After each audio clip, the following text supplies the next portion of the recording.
واعبدوا الله ولا تشركوا به شيئا. Cher, vous avez parlé de la bonté envers nos parents. Mais pour les convertis, c'est tellement dur, cher, car souvent les parents refusent d'accepter le fait qu'ils soient devenus musulmans. Et souvent ils décident de rompre les liens de parenté avec leurs enfants. Beaucoup de convertis se retrouvent sans famille ni soutien. Ma question est comment doit-on réagir face à cette dure épreuve, car tout le monde sait que les parents, ce que sont les parents, et nous ne devons pas les négliger. Barakallahu fikum, cher. Naam, c'est une question importante. Car beaucoup de gens, surtout là-bas chez vous, sont confrontés à ce problème. Je dis à ceux qui ont parlé à leurs parents et n'ont pas accepté d'eux, et je dis même à ceux qui, leurs parents sont morts dans la mécréance, il faut vous rassurer dans ce sens que quoi? Naam, que le prophète sallallahu alayhi wa sallam lui-même, ses parents sont morts dans la mécréance. Et qui est le prophète alayhi salam et qui sommes-nous par rapport à lui? Hein? Donc ça, c'est pour y avoir un peu d'apaisement dans le cœur. Quand tu penses à ton malheur, dis-toi que le malheur du prophète sallam est plus grand. Ses parents sont morts comme kuffar. Et le père de Ibrahim alayhi salam comme kafir. Et le fils de Nuh. Et la femme de l'autre, Ensuite, autre chose, quand je parle à quelqu'un, je lui parle, surtout si c'est des parents, je dois toujours faire de sorte, comment faire pour garder le lien de parenté. C'est-à-dire, moi, quand je sais maintenant qu'il ne veut pas que je lui parle d'islam, je ne lui parle pas. Pourquoi?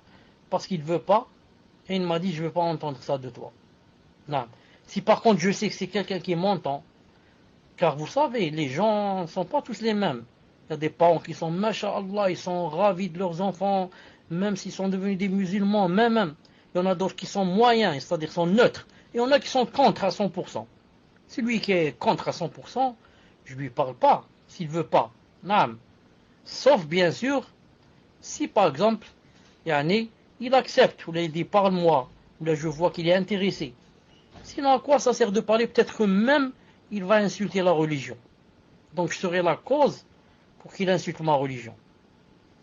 Et Allah Ta'ala dit dans le Coran, وَلَا تَسُبُّوا الَّذِينَ يَدْعُونَ مِن دُونِ اللَّهِ فَيُسُبُّوا اللَّهَ عَدْوًا مِنْ غَيْرِ عِلْمٍ.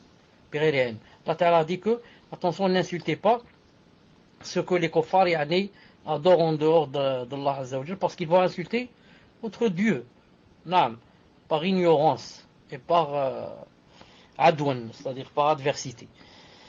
Donc ne sois pas la cause pour que l'islam soit insulté. Je dis, à part cela, essaye toujours de garder le lien de parenté avec les parents, même si ce sont des bouddhistes, et de leur obéir à chaque fois qu'ils te demandent, sauf s'ils te demandent de faire le haram ou de délaisser l'obligatoire.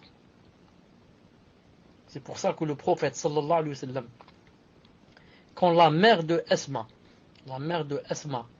qui était une associatrice, est venue voir sa fille et lui a demandé de l'aide en argent, elle n'a pas su quoi faire. Elle a dit au prophète alayhi salam, est-ce que je dois lui donner ce qu'elle demande? Il a dit c'est Léa. Le hadith se trouve dans le Bukhari. Il doit lui dire Naam. Donne-lui ce qu'elle a besoin. Et c'est dans le sens de garder une bonne relation avec elle, même si elle est kafira. Donc que chacun, Inch'Allah Ta'ala, de vous connaît ses parents et chacun va voir comment aller doucement.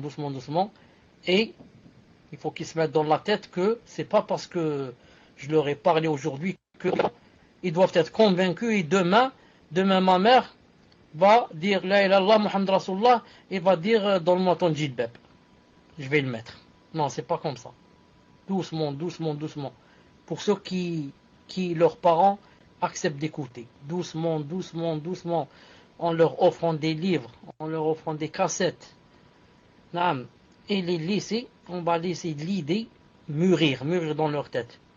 Ensuite, un jour, on ne sait jamais si Allah Ta'ala leur a écrit d'embrasser l'islam, le fruit viendra bi'idnillahi ta'ala. Puisse Allah Azza wa Jal vous aider dans cette tâche difficile. Tfaddal.